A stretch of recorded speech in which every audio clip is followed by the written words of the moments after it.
Nick, welcome to the show. Um, uh, Bradley, thanks for having me on the show. No one calls me Bradley. That was a strange feeling. Oh, it That's says it on here, because, doesn't it? Yeah, yeah, that's where it says Bradley Crowfoot, so I got yeah. you. I need I need to change that on here. Are you sure no one called? What about your mum? Does she ever call you Bradley? Yeah, my mom and my girlfriend if I'm in trouble. Here we go. Okay, to become a champion, should you focus on actually that goal of I want to be champion, or should you focus on the day-to-day tasks, say day-to-day tasks that will get you there? Definitely, in my opinion, day to day, take one fight at a time, but also in the back of your mind, understand that all the decisions you make on your day to day, that's what's going to make a difference in the long run and what's going to determine how far you go and how much success you go on to have. So as much as it is day to day, you need to also know what the intention behind your day to day actions is as well. So yeah, you need an overall goal, but also how to get there is simple. Stay consistent and get certain bit of whatever it is that you need to do, get that done at least a little bit of it every day. No, obviously it's not like a sprint. You don't have to literally burn yourself out in a short amount of space. Like it's not a sprint, it's a marathon. It's like small efforts over long period of time. Um, so consistency. Um, yes, I believe that answers your question. Yeah, man. What is for you personally? What would you say is? And it might be hard to really refine it down to one point, but what are maybe one, two, or three of the biggest needle movers that got you to being a champion? Um, Probably me being a little bit dysfunctional, like deep down, not really fitting in with like normal society, matrix, so to say. I don't know, like it just never sat right with me, just doing what everyone else does, like be born, go to school, go sixth form, go university, get a job, um, and then what? Do you know what I mean? Like it's like there's got to be more to life than just following everyone else's path. Like so. I feel like you only get one life to live, so you have to do your best to enjoy it and build the life that you kind of don't need a holiday from. Obviously, that could be a challenging task in itself, and it's easier said than done. Like, and it can also you can look at it from different ways where some kids will be lazy and they'll be like, oh, I don't want to work, I just want to do nothing all day, like I want to be a YouTuber. Do you know what I mean? It's just like it's a tricky one. Um, but obviously, as long as you apply yourself and you work hard at whatever it is you've chosen to do, um, then I feel like you'll be alright eventually. But even with fighting, nothing's guaranteed. It's not really the best or smartest career path. It's more of an opportunity. It's more of an opportunity, and if you like chip away at it for many, many years, maybe one day you can get something back out of it. Maybe if you're lucky. Uh, but you never know. You could be in a sport for a decade or even 2 decades, then get get injured, and that's it. You can't even capitalize on what you've been trying to work towards your whole life. So it's like some people just get very unlucky, and some people other way. They haven't even worked that hard, and they kind of propel all the way very early on. It just depends. Sometimes it's just luck. Would you say you're sort of chasing your dream to actually achieve the dream, or are you chasing your dream to not have to live that life that you said like you feel you need to take holiday from? What's the more sort of compelling part there for you? Yeah, I think it's a bit of both. I am, as much as I am kind of striving towards something that I really want, obviously the life I want and desire, I'm also trying to get away from the life I really don't want. So it's a bit of both. What is that? What is that life that you don't want? Just don't know, just like when there is no goal, there is no passion, there is no like I could never be passionate about just doing some pointless work or like some spreadsheets for someone else like all day long, or even be on the phone trying to sell people products that I don't care about, or like it's like heartless work. Like I could never really truly be passionate about that or even dedicated enough to do the job well. Because deep down, I don't care. Why should I care about doing some spreadsheets or filling in some numbers or writing reports about like some random stuff that you know deep down I couldn't care less about. So I think it's I can only I think the reason why I'm somewhat good at fighting is because I actually care about it and um, I enjoy it and yeah, like I am truly passionate about it. I think that's what makes a difference in terms Mm. of you being successful as a person. I think you definitely need to care about what you do, and if you don't, how can you possibly succeed? Mm. Because it's a bit of a torture doing what you do if you don't enjoy it. But if you enjoy it, it doesn't even feel like work. Like.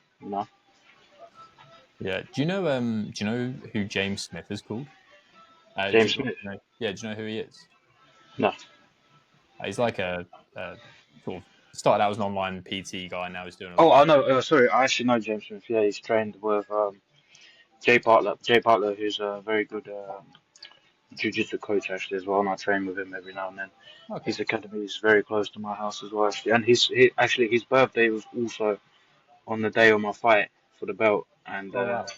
when I came to train with him before the fight, he told me, "Win this belt, and this will be my birthday present, and give me a shout out after." So there it is, Jay.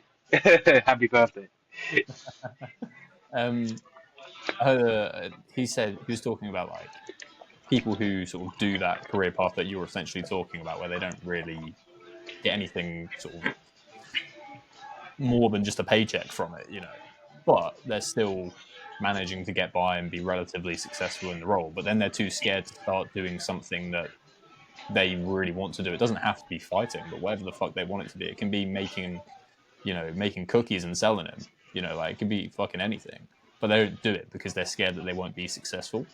And Hmm. then he was talking about, I think the quote was something along the lines of, if you can be successful with something that you do not care about, or relatively successful with something that you don't care about, imagine how good you would be at something you truly, truly care about. And Hmm. that kind of just dissolved all of the feelings of like anxiousness for me of like actually going after a goal that I wanted to go for. Hmm.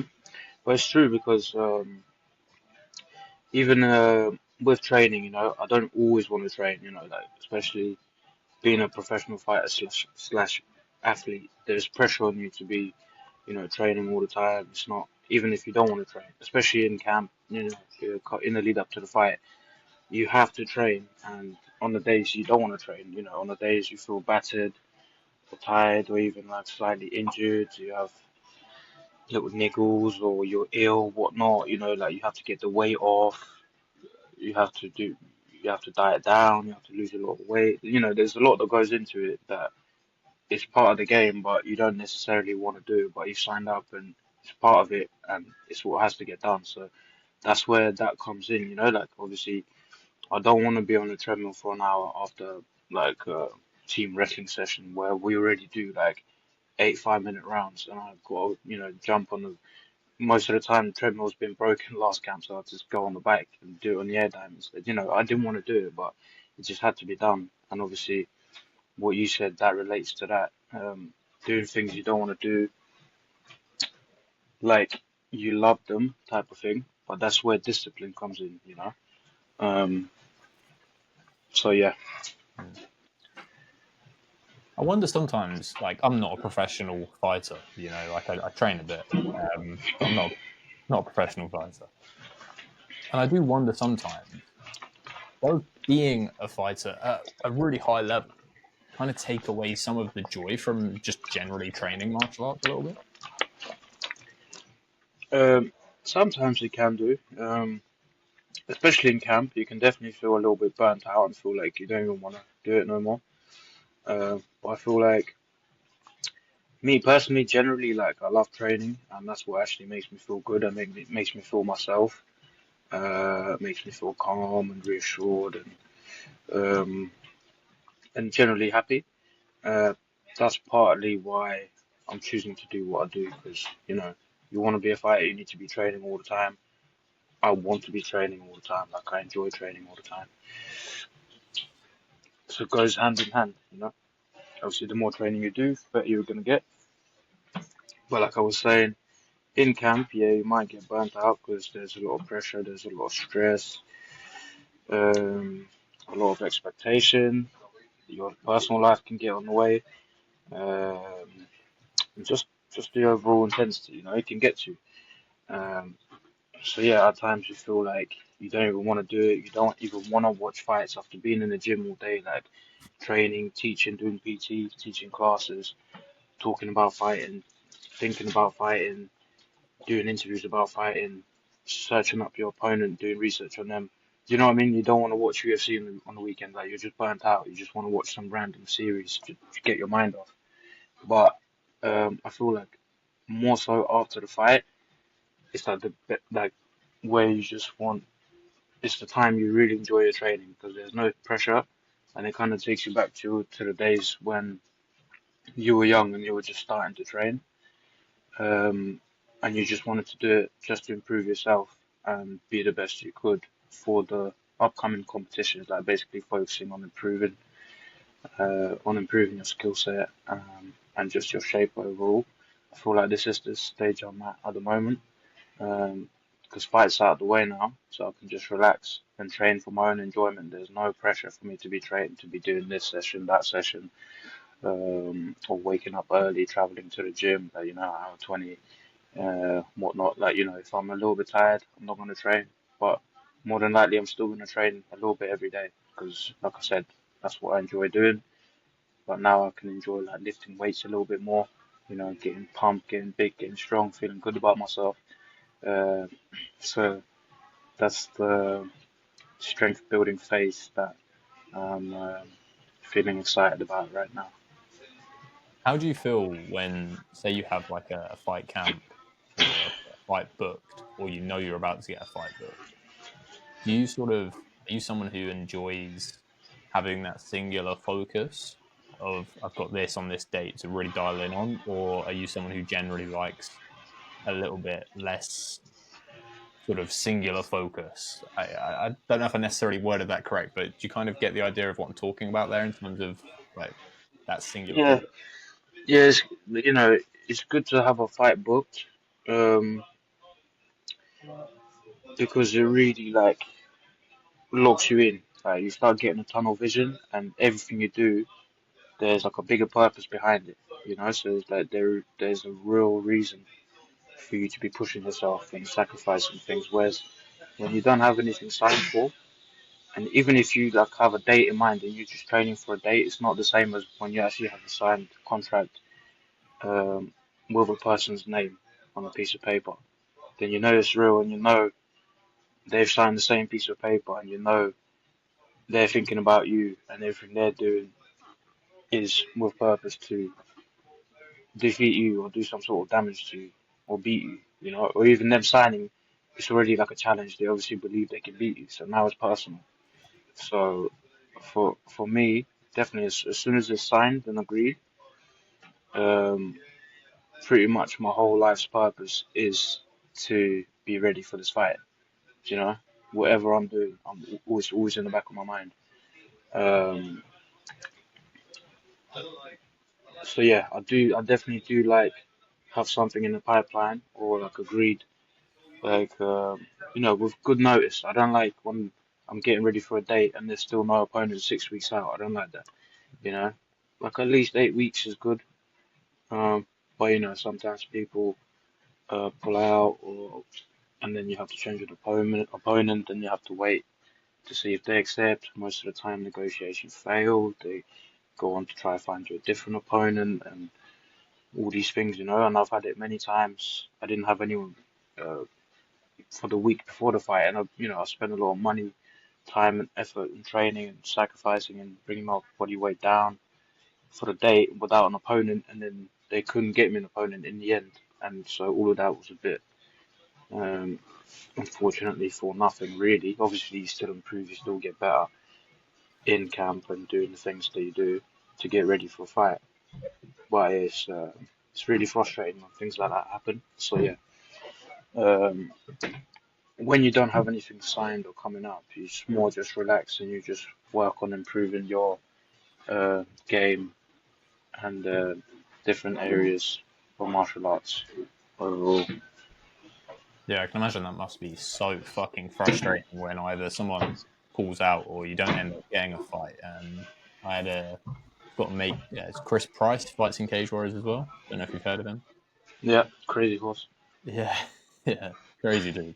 Um, and he was meant to fight in Manchester in November, and then his opponent pulled out like it was 4 days beforehand, and he still made weight and everything. And I just felt so bad for the guy, you know. Yeah, it's not ideal. And I had it before where um, I still had to make weight as well, and still not fight. No, actually, no, I didn't. Chat shit. I was, I didn't have anyone, and it was already fight week. I think it was like about Wednesday, and then luckily we agreed that I could just stop, and they were gonna pay me show money anyway, so I didn't actually have to make the weight. Um, so that was nice. Hmm. Uh, but yeah, it's not cool, man. But it does happen, part of the game. Yeah, of course. I was speaking to Nathan Fletcher on Monday, and he brought up an interesting point about like the mental battle in the changing room before you go out, and like the contrasting or the story that you're telling yourself basically.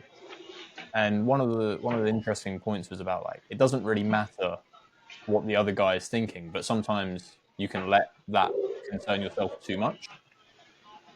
How do you handle that mental battle? Like not necessarily in the fight camp leading up to it, but on the actual night when you're in the locker room, what are you thinking? On the night, I just know that, obviously, other person would have been ready, would have done everything they could to be ready and to beat me, and they're probably very set on beating me, with a somewhat of positive mindset. So, but I don't really read into it too much. Like for me, at that point, everything's done, all my preparation's done, the weight's been made, I've rehydrated, we're at the venue now. Now it's time to put everything on the line. Like it does not matter what the other person's thinking. I'm not really. I just focus on me and what I need to do, my warm up, uh, my mindset, what I'm thinking, like the shots I want to land, what I want to do in the fight. Um, so yeah, I just focus on me because there's no point focusing on the other person. You're never gonna know what they're thinking and going through. So it shouldn't really matter because at that point, I'm personally ready to deal with whatever they're potentially able to bring to the table on the night. I'm ready for their best. So it doesn't matter. I'm ready for their best. And if they don't bring their best, then it's already going to be a long night for them. Like, it could already be a long night for them, even if they bring their best on the night. But if they don't, be even better for me. Would you say you're a confident person? Um, yeah, I'll say so. I'll say so. Yeah. I'm pretty like I analyze things uh, with from a humble perspective, I guess. So like I know my weaknesses, I know my strengths. Um, but overall, I definitely think I'm a bit of a narcissist, to be honest. I do love myself. I don't know if that's the same as confidence, but uh, Depends yeah, on I'll what. definitely say I'm confident. Like the way I walk, the way I feel. I definitely beat myself up in my own head. Yeah, see myself as a big, good-looking conqueror. Right. Yeah, I guess that it depends on what sense you say like you love yourself, right? In terms of talking about like a narcissist or something. Like I don't necessarily think loving yourself is always a bad thing. I think it gets a bit of a bad rap. Like, oh, he loves himself, she loves herself. Like, uh, Only if it's healthy, obviously. If it's, I definitely have somewhat of an ego. Um, yes, uh, but I feel like as a fighter, you need an ego. You need, some sort of ego. If you don't have ego, it's going to be hard because essentially, you know, you got to think you're better than the other person to beat them. You can't be thinking of yourself as an underdog because then you're already putting your opponent above you in your own mind. Um, that's do, my opinion. do you feel like that ever bleeds into maybe an area of your life that you wouldn't want that to bleed into, or do you manage to handle that contrast quite well? No, I don't think personally like if we make the same weight, I don't think anyone can be above me in any way, shape, or form. Like, we both have two arms, two legs, two eyes, one chin. Uh, but for sure, I'm gonna have probably gonna have a better gas tank than you. You know? Yeah, I mean, like you say, you kind of if you're going to go into a fight and think, oh, this guy's going to beat me, he's probably going to beat you. You kind of need that as a fighter, right? You kind of need that little bit of like, no, I'm better than you. No, if you think someone's gonna beat you, then you shouldn't be fighting. Have you ever It's had not. that? No, never. Every fight I've agreed to, I knew I could beat the person, and I don't think there's anyone there who can't be beat. I think anyone can be beat uh, on in general. There is no one, even undefeated guys. There's someone there who can beat them. Do you know what I mean? Hmm. Maybe they just haven't fought someone who can beat them. That's why they're undefeated. Um, but yeah, that's my opinion. Yeah, I mean, like the whole undefeated thing is obviously it's awesome, and like to If you're undefeated, it just means you haven't fought enough, or you haven't fought like someone good enough to challenge you. yeah, exactly. I mean, like I could go undefeated, but I could just fight, I could fight fucking kids and go undefeated. Like Yeah, it's one of them things where like it's not necessarily about the actual record. It's like, okay, who have you fought? How good are they? And how much have you and tested yourself? yeah, and like if you fight, like just look at like Muay Thai fighters. Yeah, a lot of them have like even the legend one, like Rodtang. Yeah, he has like, about 300 fights, and he has like almost 100 or something losses. Like, I don't know exactly, but the ratio is quite big. Like, but because he's had so many fights, he's caught some losses along the way. But you know, it doesn't really determine like the type of fighter that he is. He's fucking very good fighter. You know. Um, Yeah, But he's if all you right. looked, if someone said, "Oh, this guy has 100 losses," you think, "Oh, he's not very good," but he's got 300 wins. Do you know what I mean? So the more you fight, the more chances you're gonna lose. But fight is fight. Yeah, man. Yeah. What does for you? What is a like blatant red flag when you walk into a martial arts gym? Blatant red flag, probably loads of BO, dirty mats, like stinky, rusty equipment everywhere. Um, People walking on the mat with the shoes on, um, stuff like that. Yeah, I came down to DB Top Team and filmed a podcast with Chanel, and that place is unreal, man. It's good. It's good. Um, Definitely one of the best facilities in the country. I mean, I would argue it's probably the best facility in the country. Like, I mean, there's some great gyms like Renegade and um, Next Gen and Manchester Top Team, but in terms of like if we're talking just facility, like out of all the ones that I've been to, I would say that is far and away it's unbelievable. It is unbelievable. The only thing we're missing, I think, is the dorms. Like, if we had the dorms there, that would be unreal. So we could just live in the gym. Yeah, I guess it's maybe not the easiest location to get to. I mean, I drove down, but I guess for people who don't drive, maybe it's a bit more difficult. Yeah, everyone manages to find a way.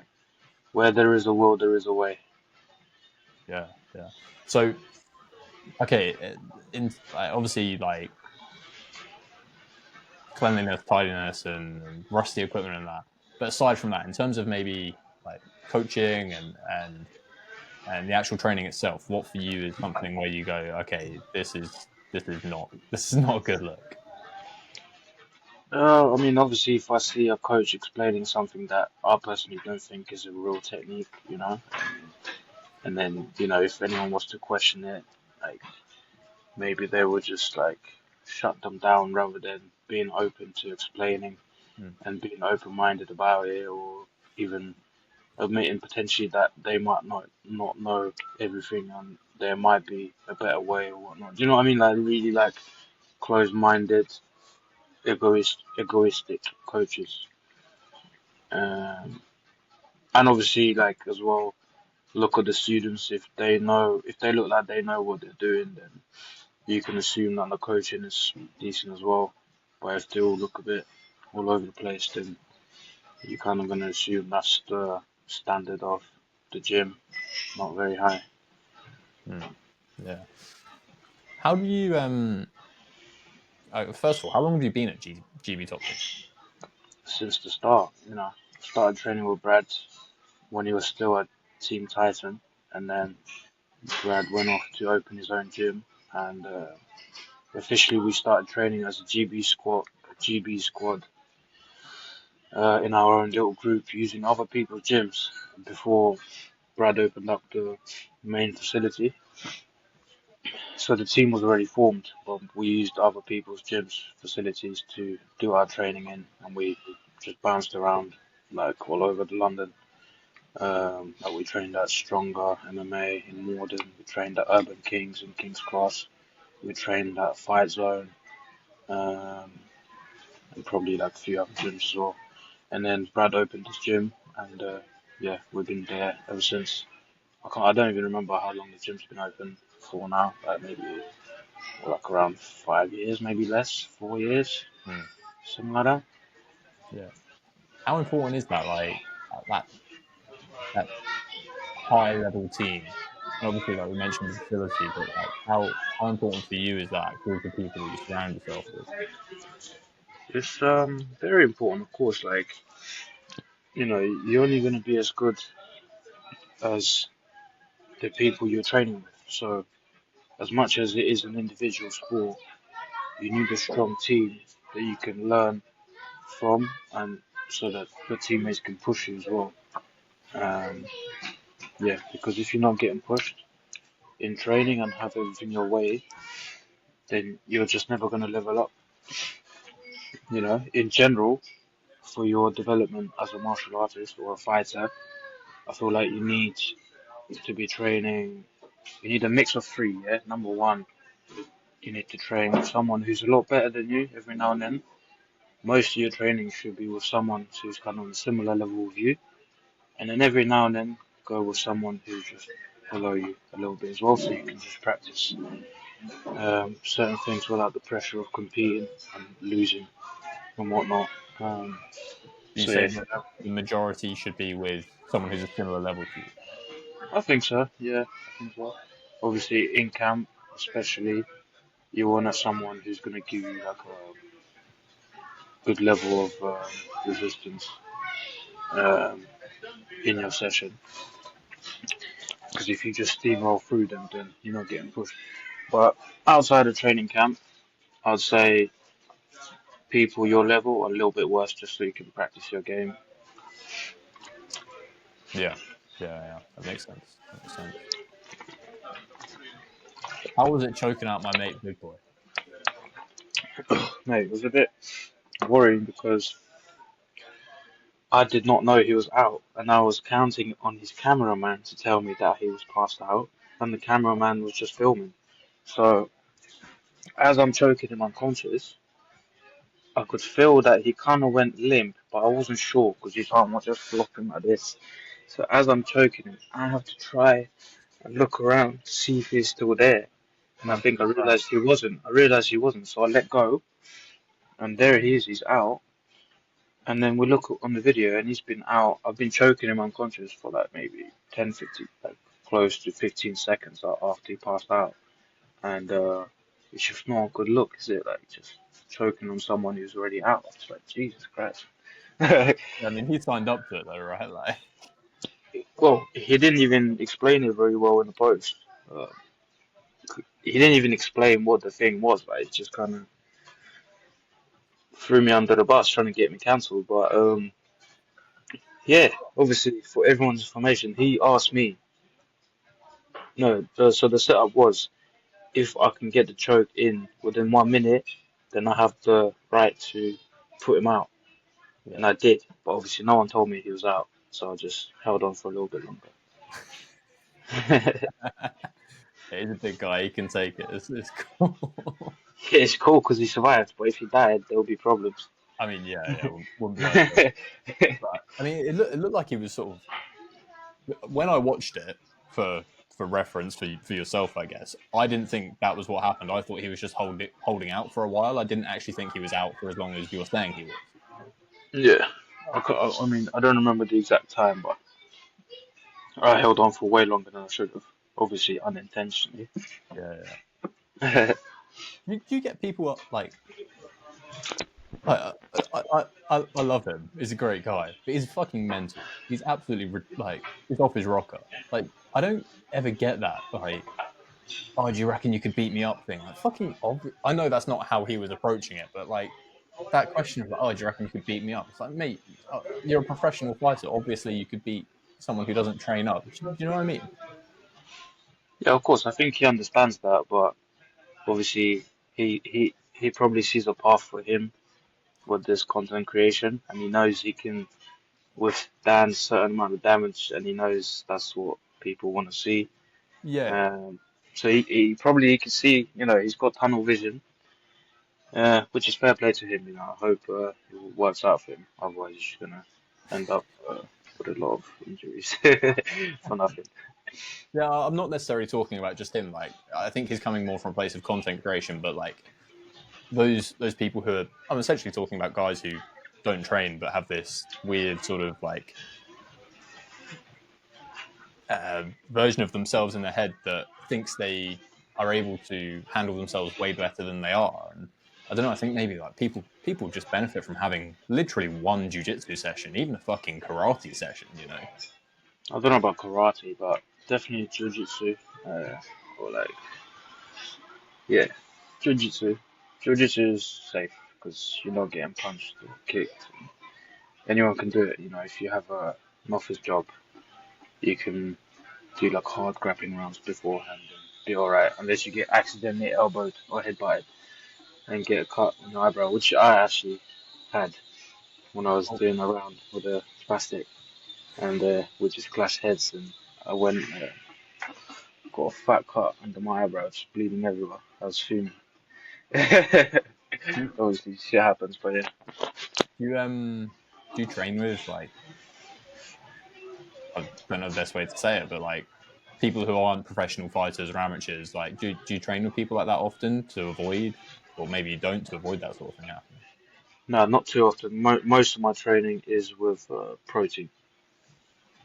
Yeah, Yeah, I don't mix in with the normies too often. Now, every now and then I do, but yeah, not too often.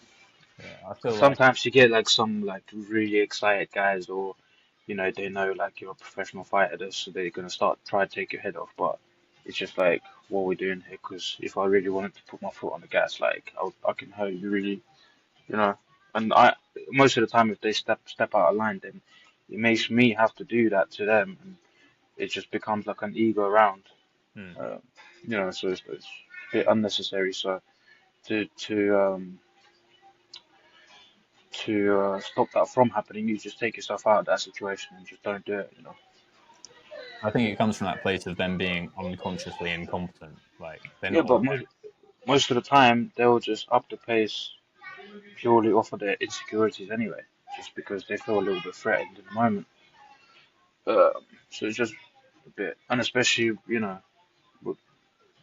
I'm like a coach in the gym as well, and I'm a professional fighter, and now I'm a champion. So it's like, when you stand in front of someone, they might be thinking, "Oh, I want to fight," and maybe if like I do well against this guy in the class, I'll prove everyone that I'm good, or do you know what I mean? Like, it just becomes Yeah. something it doesn't need to be. Uh, so yeah, you just take yourself out of that situation and you don't do it. That's the best way. Yeah, I feel like, I mean, even at a low level of training like myself, I feel like anytime I train with someone who's new, that's when I'm more likely to get hurt and injured and stupid shit happens.